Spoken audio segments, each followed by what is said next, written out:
वक्त से अपने वक्त से आहारदान लिया। त्रिलोकीनाथ चंदन बहला से आहारदान लिया। भगवान ने समण संघ की उज्जवल इतिहास में साध्वी चंदन बाला के ऊपर सुकुमार के साथ जो वैराग्य ना रंग पुराया था, वही रंग हम भी प्रदान करें। यही मंगल भावना के साथ हम प्रस्तुति करने जा रहे हैं। आशा है आप हमारी इस प्रस्तुति को उल्लास, ऊर्जा, उमंग और प्रेरणा से प्रोत्साहन करके हमारा आत्मविश्वास बढ़ाएंगे। लगभग 2600 वर्ष पूर्व चंपा नगरी में दधिवाहन राजा राज्य करते थे। रानी धारनी व पुत्री का नाम वसुमती था। एक बार राजा सतनिक ने चंपा नगरी पर अचानक हमला कर दिया।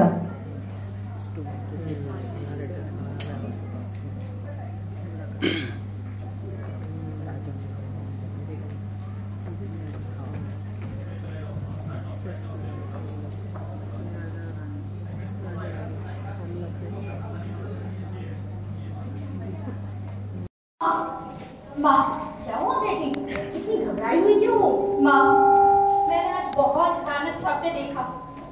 चंपा नगरी में लूटपाट मची हुई है। आग लगी हुई है और चारों ओर हाहाकार हो रहा है। यहाँ तक कि नारी हरण के भी किस्से हो रहे हैं। बेटी, तुम पिताजी की लाडली हो और वो अभी युद्ध में गए हुए हैं, तो तुम्हें ऐसे ही वहम हो रहा है।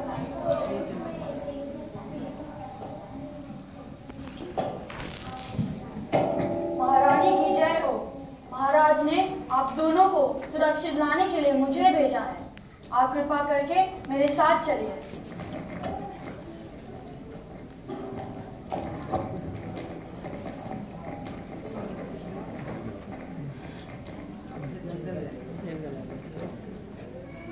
अरे भाई, तुम हमें यहाँ कहाँ ले आए हो?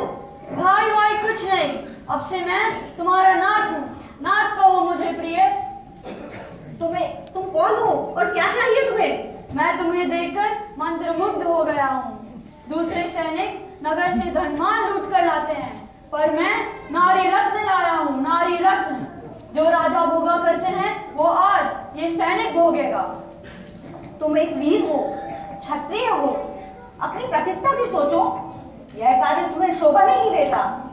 इस सुनसान जंगल में हम औरतों को अकेला देखकर उनकी रक्षा करना तुम्हारा क्षत्रिय धर्म है।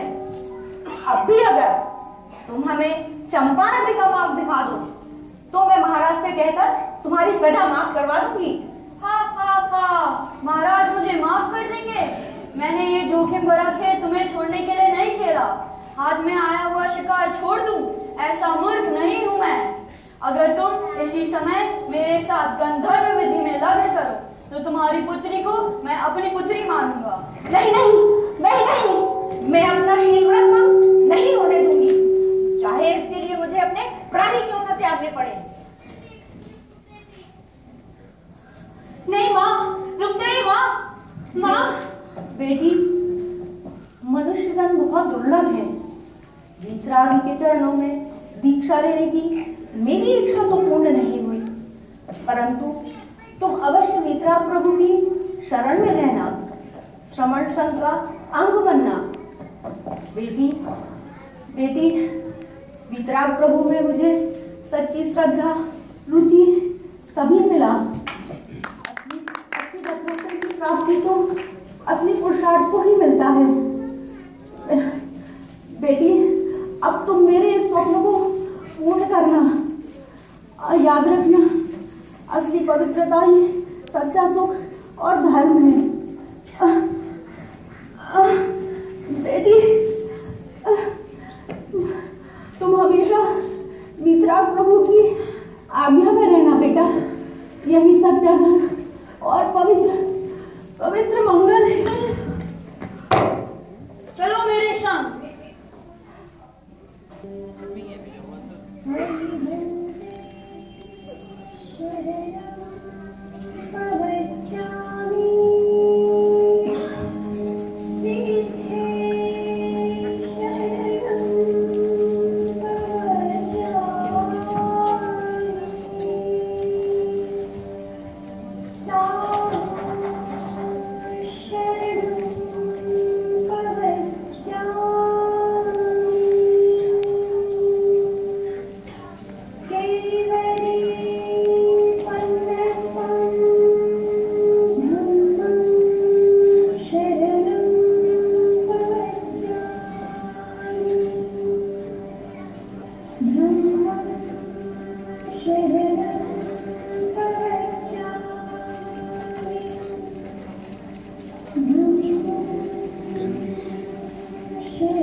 इधर आना, इसको समझाओ और बेचने के लिए तैयार करो। कौन सी जगह है ये नारी बाजार है, नारी बाजार। नारी बाजार? वो क्या होता है? यहाँ पर तुम्हारी बोली लगाई जाएगी, जो अधिक कीमत देगा वही तुम्हें खरीदेगा।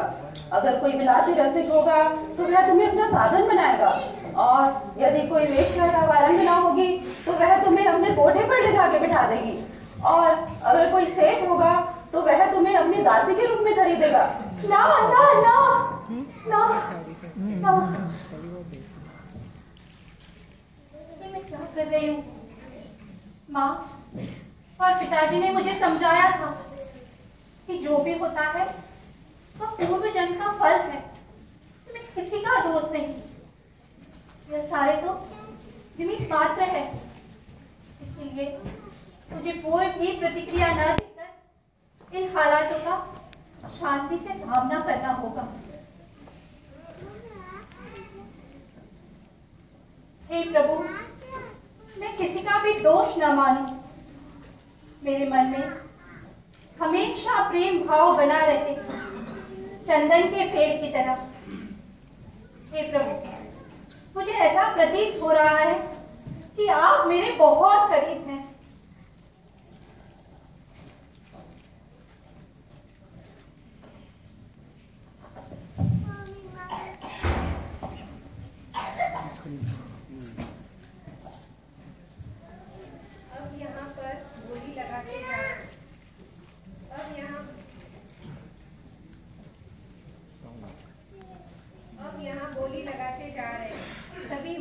वारंगना आती है, मन ही मन सोचती है, ये लड़की तो अति सुंदर है, मुझे लाखों कमा के दे सकती है।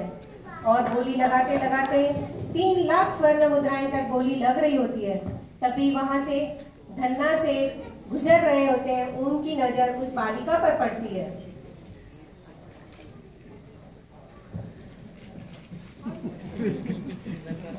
ये पवित्र कन्या तो उत्तम कुल की प्रतीत होती है।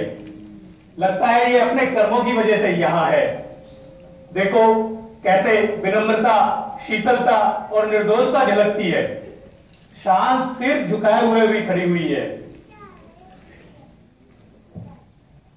आज अगर ये कन्या यहाँ पर किसी वेश्या के साथ कोठे पर चली गई तो बहुत अनर्थ होगा।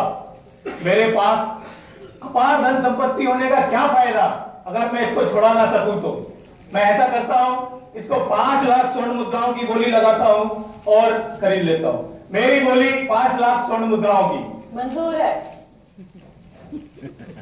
लो बेटी, तुम्हारे भाव में अपरिग्रह लगता है। तुम अपने मन से डर को दूर करो। तुम्हारी जैसी पवित्र कन्या आज अगर किसी वेश्या के साथ चली जाए, ये मुझे मंजूर नहीं था। मैंने तुम्हें अपनी बेटी के रूप में खरीदा है। चलो बेटी, घर चलते हैं। मैं आपका ये उपकार कभी नहीं भूल पाऊंगी। चलो।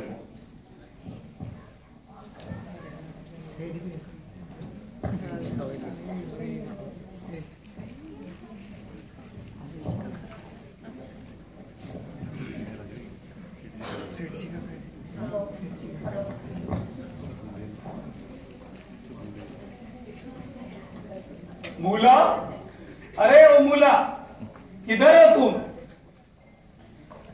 जी स्वामी, पधारिए। आप आ गए? बड़े प्रसन्न नजर आ रहे हैं। आज आपकी प्रसन्नता देखकर लग रहा है कि आज आपको अर्थलाभ से अधिक सर्वलाभ हुआ है। सही कह रही हो। आज परोपकार करने का जो अवसर मिला है, मुझे आनंद आ गया।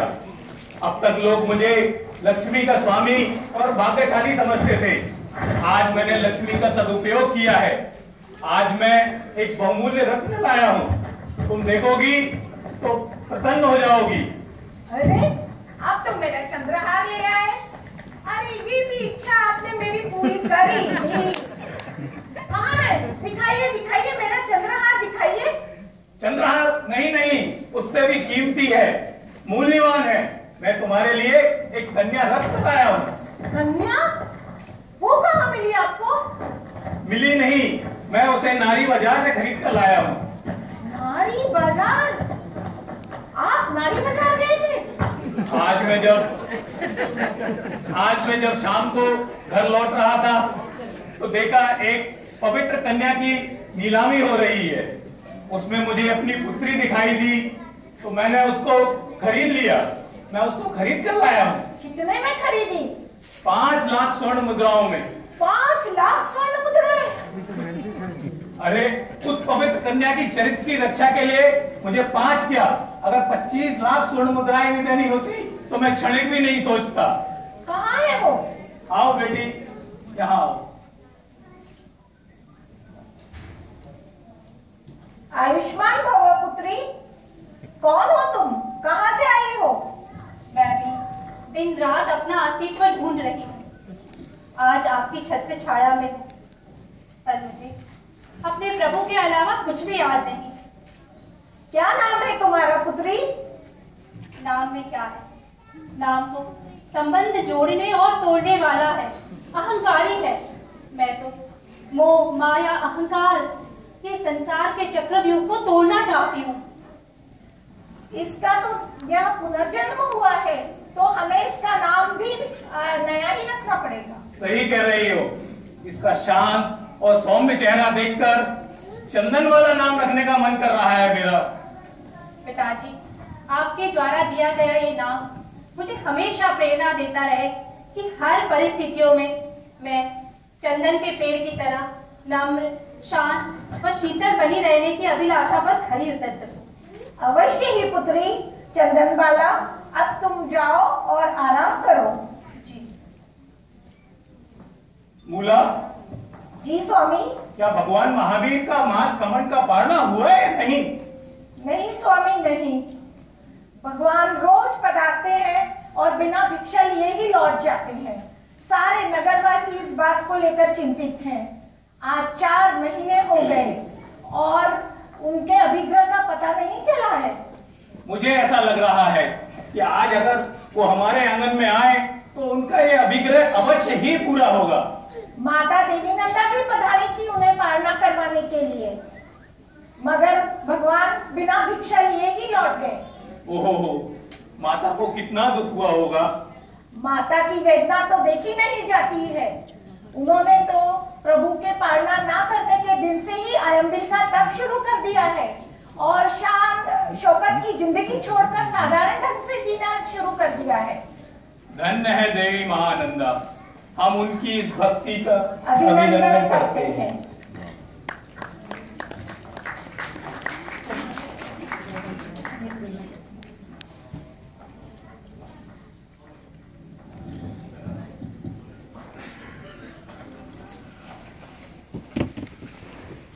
चंदन बाला, क्या तुम अपना मन हल्का कर रही हो? नहीं माता, मैं तो प्रभु की भक्ति से अपने मन को भर रही हूँ। तुम्हारी कोई मांग या इच्छा? मेरी तो एक ही मांग है कि मेरी कोई मांग ही ना हो।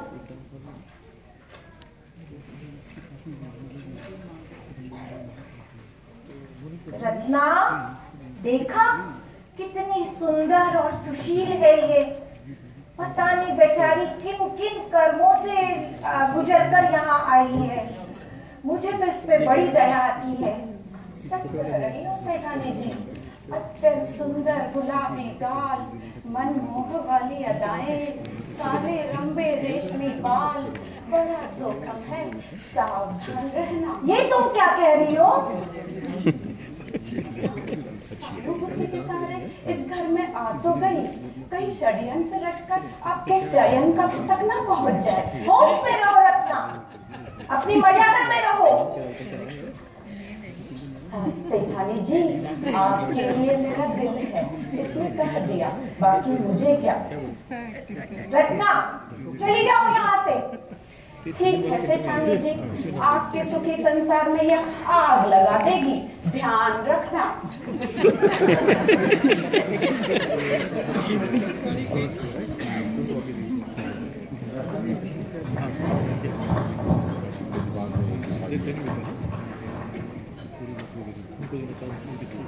स्वामी चंदना की प्रशंसा करते नहीं थकते हैं।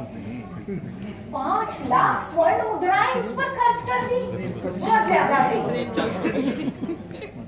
रत्ना कहती है कहीं सच तो नहीं कि पुरुष पराई नारी पर दिल रखता हो। जरूर दाल में कुछ काला है, कोई चक्कर तो जरूर है। और क्या? और चंदना को देखने के बाद स्वामी की मुझ में रुचि नहीं रहेगी? अरे नहीं नहीं नहीं नहीं, ऐसा नहीं हो सकता, ऐसा नहीं हो सकता, ऐसा नहीं हो सकता।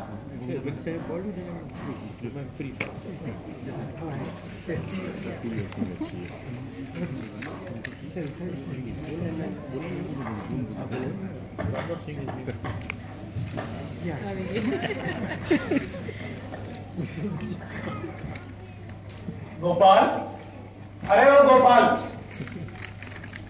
ये आवाजें कैसी आ रही हैं?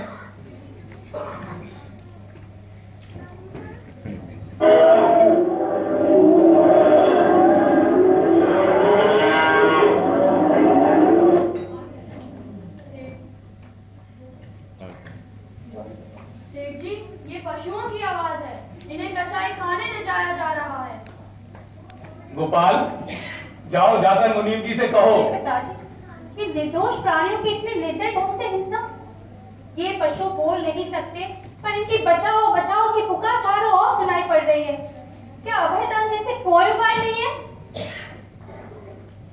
दया तो मुझे भी आ रही है, परंतु सभी जीवों को अपने अपने कर्मों से गुजरना पड़ता है। हम क्या कर सकते हैं? कर क्यों नहीं सकते?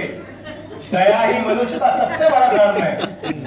गोपाल, जाओ जाकर मुनीम जी से कहो और इन पशुओं को छुड़वाएं, साथ ही एक बड़ी गौशाला का निर्माण भी करवाएं और जाकर आसपास के गांव में मुनादी करवा दो, जो कोई भी गरीब पशुओं को ठीक से पालन नहीं कर सकता है वो हमारी गौशाला में ले आए और उनको उचित रकम भी दी जाएगी।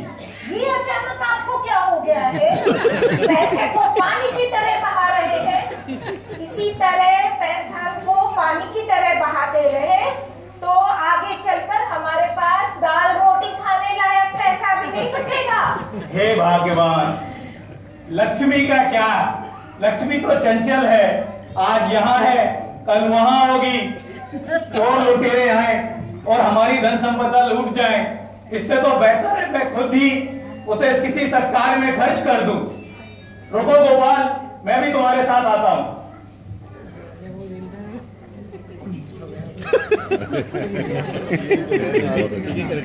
तो देख लो सेठानी जी, चंदन बाला के एक इशारे पर पानी जैसा धन बहाने लग गए हैं सेठ जी। सेठ जी तो जोगी बाबा बन गए।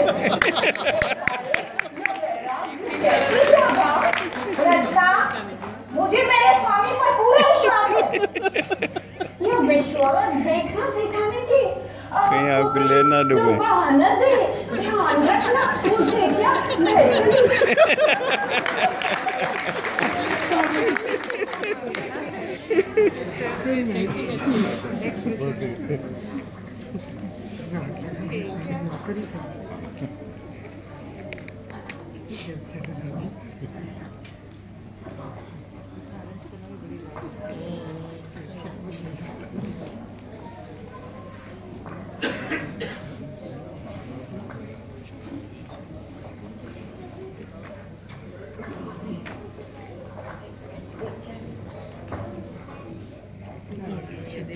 अरे रुकिए पिताजी, मैं आपके पैर धोने के लिए पानी ले आती हूँ।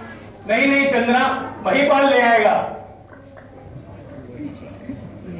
वो बाहर गया हुआ है पिताजी, मैं धुलवा देती हूँ। नहीं बेटी नहीं, ये तो पाप हो जाएगा।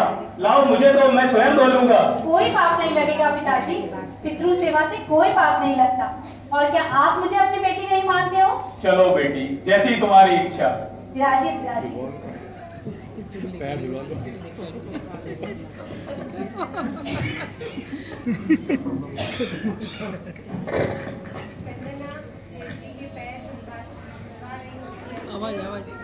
दृश्य दूर से सेठानी देख रही होती है और बाल गिर रहे होते हैं, उन्हें बांध कर पीछे कर देते हैं। ये दृश्य सेठानी दूर से देखती है तो उनका वहम पक्का होने लग जाता है।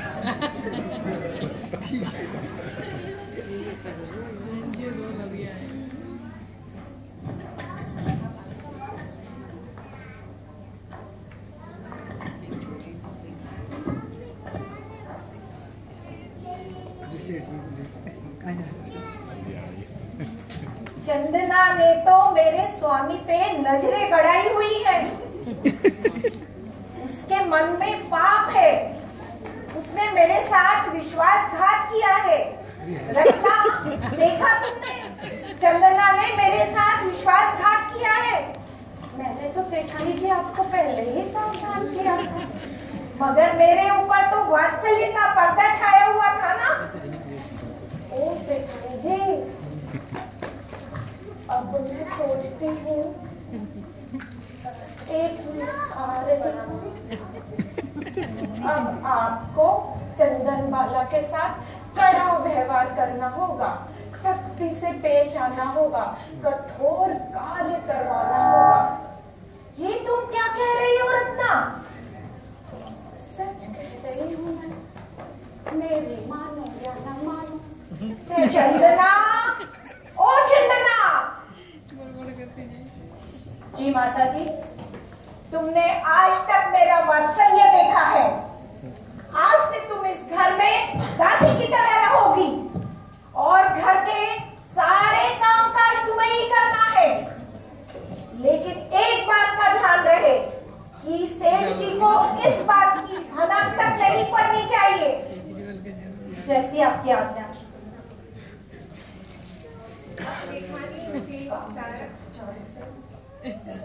अब सेठानी उससे सारा कामकाज के अलावा खूब तंग करने लगती है। चंदनबाला को किसी भी भिक्षुक को भिक्षा देने की भी मनाही कर देती है। तभी वहां से कोई साधु महाराज पधारते हैं। धर्मलाभ, धर्मलाभ। क्षमा करो महाराज, आज जोग नहीं है। जोग नहीं है? इस हवेली में ऐसे शब्द घर में आए हुए साधु संतों को वापस कैसे भेज सकती हो? क्या हमारे अन्न भंडार का अन्न समाप्त हो गया है? नहीं नहीं पिताजी, अन्न भंडार तो अभी भरे पड़े हैं, परंतु चंदना को तो हमारी मान मर्यादा की परवाह ही नहीं है।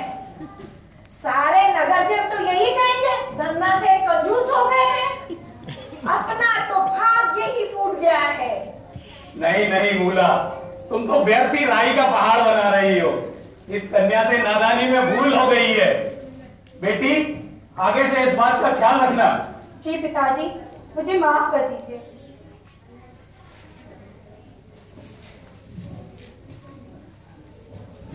मेरा गुलाब का फूल मुरझाया हुआ अच्छा नहीं लगता।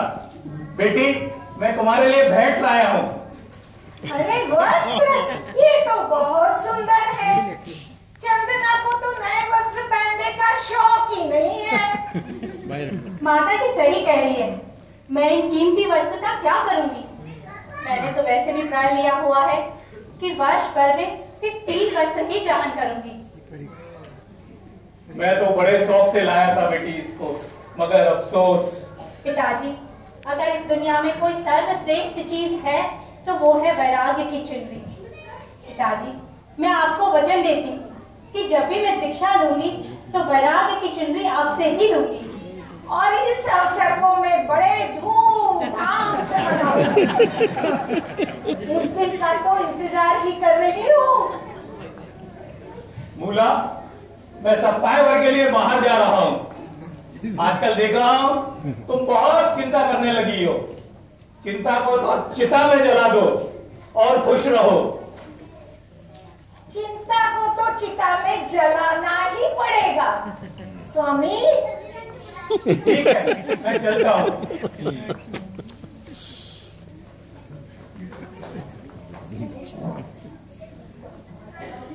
रत्ना, ओ रत्ना। जी सेठानी जी, आपने मुझे याद किया? सुना तुमने? सेठ जी 7 दिन के लिए बाहर गए हैं।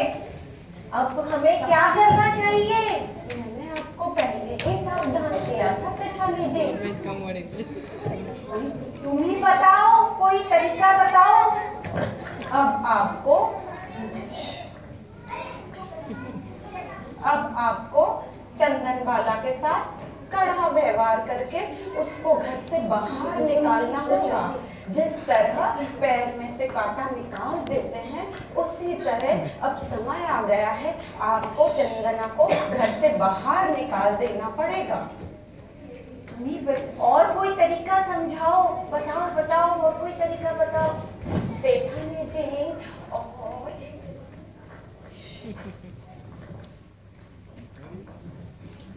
आगे धर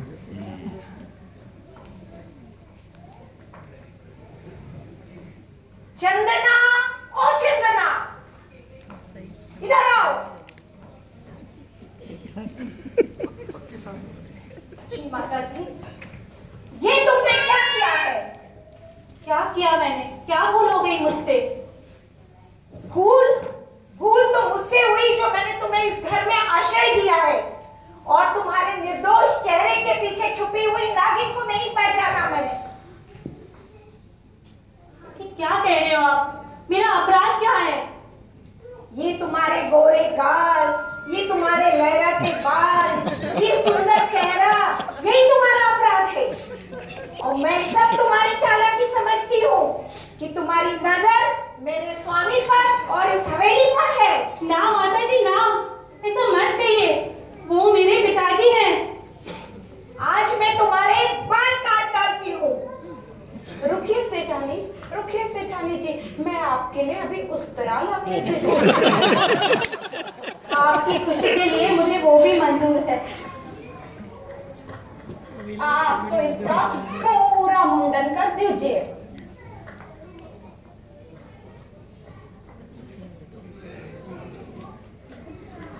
ओ बाल कट गई।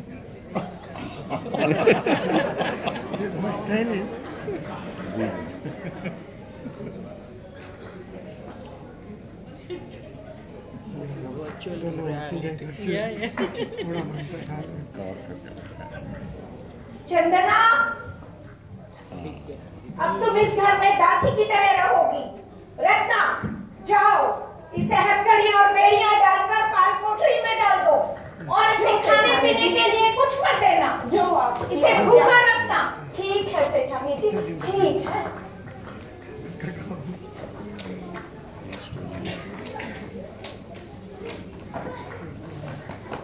इसे 2-4 दिन के लिए कुछ खाना नहीं मिलेगा तो कोठरी में पड़े पड़े मर जाएगी, और मेरी जान का जंजाल छूट जाएगा।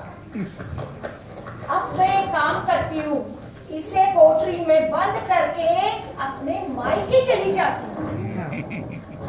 रत्ना, जल्दी काम खत्म करो, मैं मायके जाने के लिए तैयार हूँ।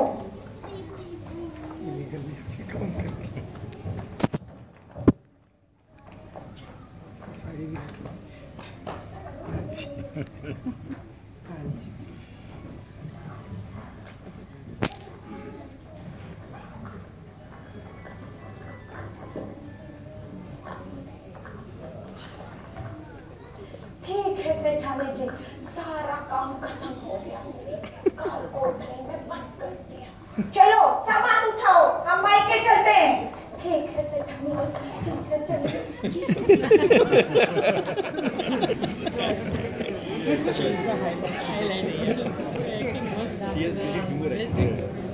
સારું છે।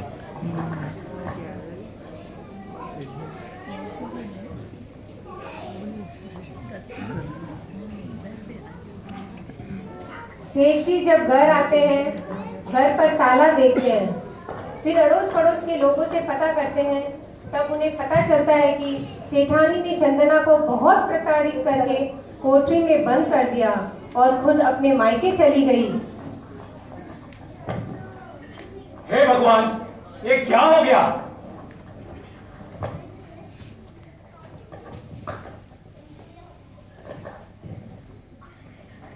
चलो बेटी, यहाँ आकर बैठ जाओ।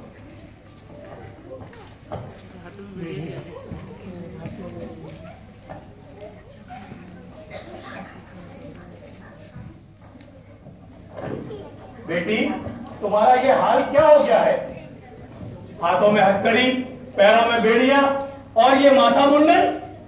मुझे कोई दुख नहीं पिताजी, मैं तो नवगार मंत्र के जाप कर रही हूँ। बेटी, तुमने कुछ खाया पिया कि नहीं? प्रभु की कृपा से अठम तप करने का अवसर मिला। रुको, मैं घर में देखता हूँ, तुम्हारे लिए कुछ खाने को लाता हूँ।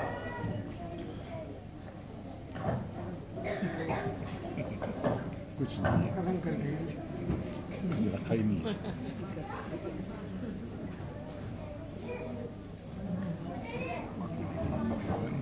बेटी, घर में ये उड़द के बाकुले ही मिले, तुम इन्हें खा लो। उसके छिलके और मैं जाकर लोहार को लेकर आता हूँ, वो तुम्हारी हथकड़ियां तोड़ देगा।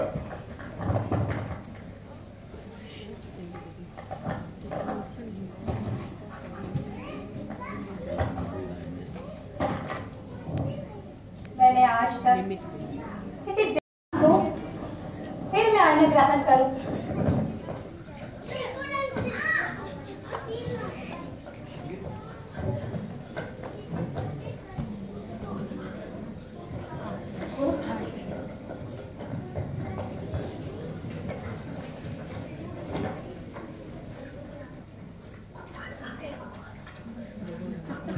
मानो मुझे ऐसा प्रतीत हो रहा है कि साक्षात प्रभु मेरी तरफ आ रहे हैं।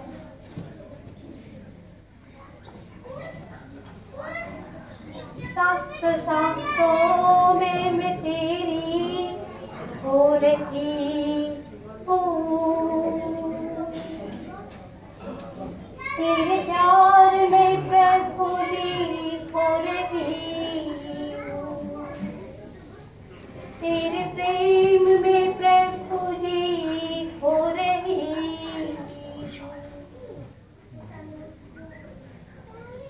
भगवान आ गए।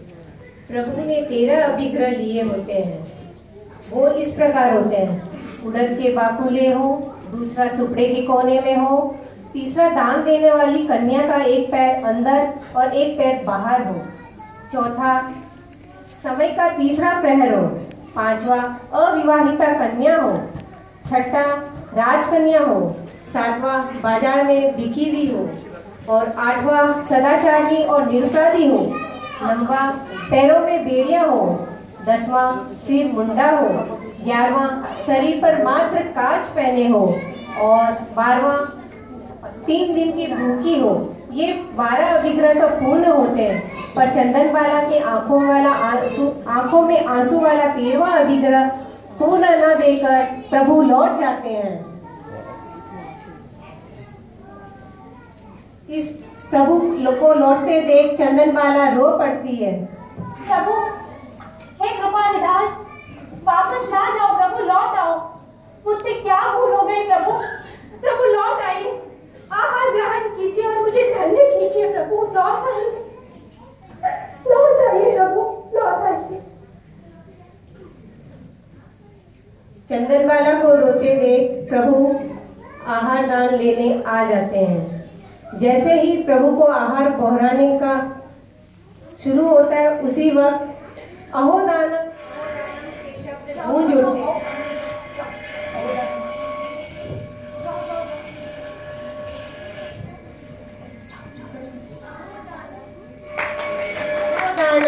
अहोदानम। इस सात्विक दान फलस्वरूप देवी देवताओं ने सोने व पुष्पों की वर्षा की। बेड़ियां, हथकड़ियां स्वयं टूट गई और चंदनबाला फिर से राजकुमारी बन गई। धन्य हो पिता दधिवाहन व धन्य हो माता धारणी की पुत्री वसुमती, जिनसे प्रभु का अभिग्रह 5 महीने 25 दिन के बाद पूर्ण हुआ। और सारे गांव वाले चंदनबाला की जय जयकार करते हैं। चंदनबाला की, चंदनबाला की, चंदनबाला की, चंदनबाला की।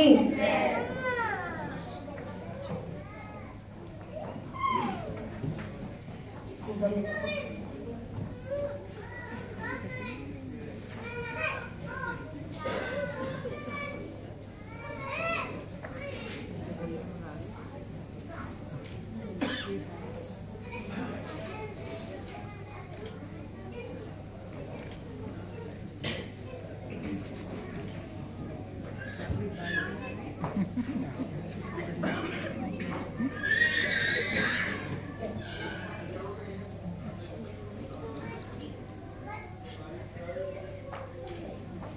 यहाँ क्या कर रही हो? जहाँ से आई हो वहीं चली जाओ। मुझे माफ कर दीजिए स्वामी, मुझसे बहुत बड़ी भूल हो गई, मुझे माफ कर दीजिए। तुम्हारी जैसी पापिन को तो देखने का मन भी नहीं करता। जिस पवित्र आत्मा पर तुम्हारे ये हाथ उठे, उन हाथों को तो काट देना चाहिए। ना पिताजी ना, ऐसा मत कहिए। सारा दोष माता जी पर मत डालिए। मैं तो इनकी अनंत उपकारी हूँ। इनका मैं जितना धन्यवाद मानूं उतना कम है। आज इन्हीं की वजह से प्रभु का अभिग्रह पूरा हो पाया है। माता जी, मैं आपके अनंत उपकारी हूँ। मुझे माफ कर दो चंदनबाला, मैंने तुम पर बहुत अत्याचार किया और मैंने तुम्हें बहुत दुख दिए। मुझे माफ कर दो चंदनबाला। ना माता जी ना, रत्ना से तो मुझे कोई लेना देना नहीं, पर न जाने मेरे किस व्यवहार से आपको ये अपराध करने की भावना जागी। मुझे माफ कर दीजिए माता जी। मुझे माफ कर दो चंदनबाला। चलो आप पारना कर लो। रत्ना, पारने की तैयारी करो, पढ़ने का सामान लेके आओ।